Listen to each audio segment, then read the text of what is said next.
about Sanskrit, but he has given a very nice detailed explanation how there is no emphasis on knowing Sanskrit prior to attending the retreat, and we can all attest to that because we have attended a retreat 10 days back. My question is more on preparation for the retreat.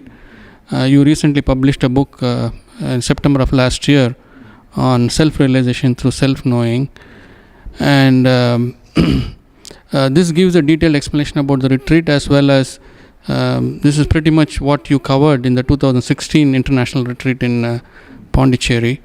So this is available for seekers and who are interested in the retreat to buy and prepare themselves for the retreat. But a person who is coming for the first time, how much of information or how much sense would it make when he starts reading this for the first time? So if you can throw some light on that, it will be great. Thank you. I don't even have to answer this question. It's obvious that it will make no sense. Let's be honest. It's not going to make any sense because it's very terse writing. And after you sit through a 10-day retreat and then start reading, and I must put Maggie at ease because I've seen how diligent Maggie has been, because I've been keeping a vigilant eye on her, and was very appreciative of the notes she's making and the notes Lamore is making. And they all three of them, they're holding a magnifying glass and they're scrutinizing every word and every sutra. And it's not certainly easy in the beginning till you break the wall. Now, nobody but yourself can break that wall. And you've broken that wall in the real world, the wall of obstacles standing in the way of your material affluence, your material success, your professional fulfillment. There were obstacles of various kind. And you broke those walls by your perseverance, by the application of your intelligence, and by your sincerity. Now, when it comes to the spiritual field, you're not that diligent at all. Because nobody told you this demands your sincerity, your diligence, and your 100% dedication. Because it's to you practically it's a non-existent thing. And all these people, they're talking of the divine and God, and all, nothing of it makes sense. Because nobody explained everything to you, starting with fundamentals. And you got to go back to kindergarten class and start learning everything from fundamentals. And then the whole thing will make sense, and all the religions will make sense, and your life will make enormous sense, and you yourself will be the light. Now, that's not coming home without your application. You got to apply yourself. And if you apply yourself, as all the people in the retreat did, then it's going to come home like lightning. It's going to come home. And nobody but yourself can do that. Nobody but yourself. Other people may persuade. And I would also further qualify, saying that if somebody was coming for the first time, to just put aside all their beliefs, whatever they are, and just be open to somebody who's teaching something. So let us just be open to the teachings and let us kind of absorb whatever they're saying and then see whether it makes sense. Nobody's asking you to stick on. It is just that you have come for it. And maybe you learned something and you have something to take away from it. And I think that is the way you come for somebody who's new. And maybe there are many participants who have never come to this retreat before. And they were quite amazed as to how they understood so many of the things, because all that was required was them to just keep an open mind and to just and since there were a lot of question answer sessions, because in most places there is no question answer sessions at all.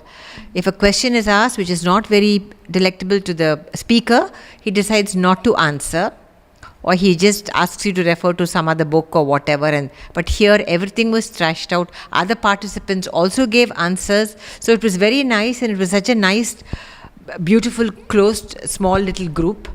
that it was, that's how people learn. And I think we all learn, and that would make more sense to you. And that would perhaps make you feel more comfortable continuing to be in the retreat, So this book is definitely a no. Initially, it would definitely come into play only after you've attended the retreat and, when you have understood a lot of things, One has to also look at it in a different way. You see, people are understanding nothing in all the traditional retreats.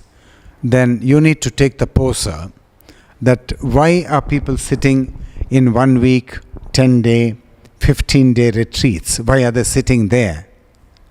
May I pose that question to you? They're understanding nothing.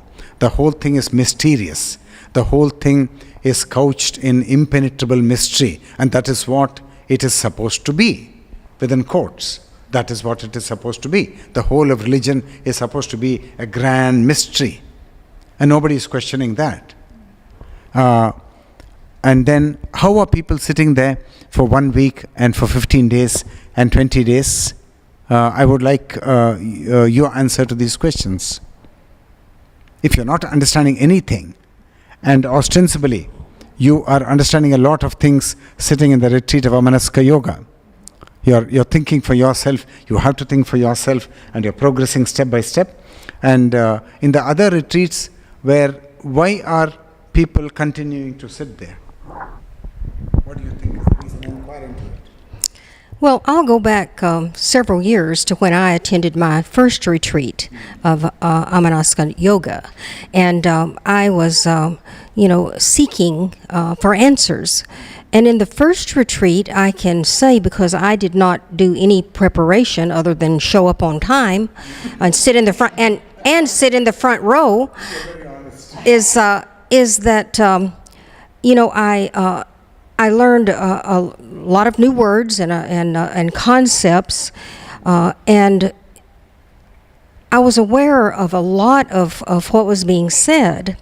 But what happened to me is after that retreat was going home, because I had absorbed new informations and concepts and facts from history, from the masters that you taught.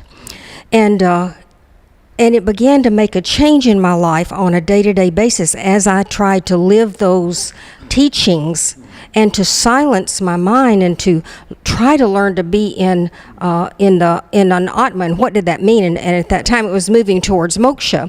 How do you do that? So I learned, and then I studied and I read, and then I went to the next retreat and I found I understood what you were talking about. And then the next retreat, oh my goodness, I understood. And then this wonderful retreat, of course, I was here last year, same time of year in the international retreat, where we had many participants, and I understood it all.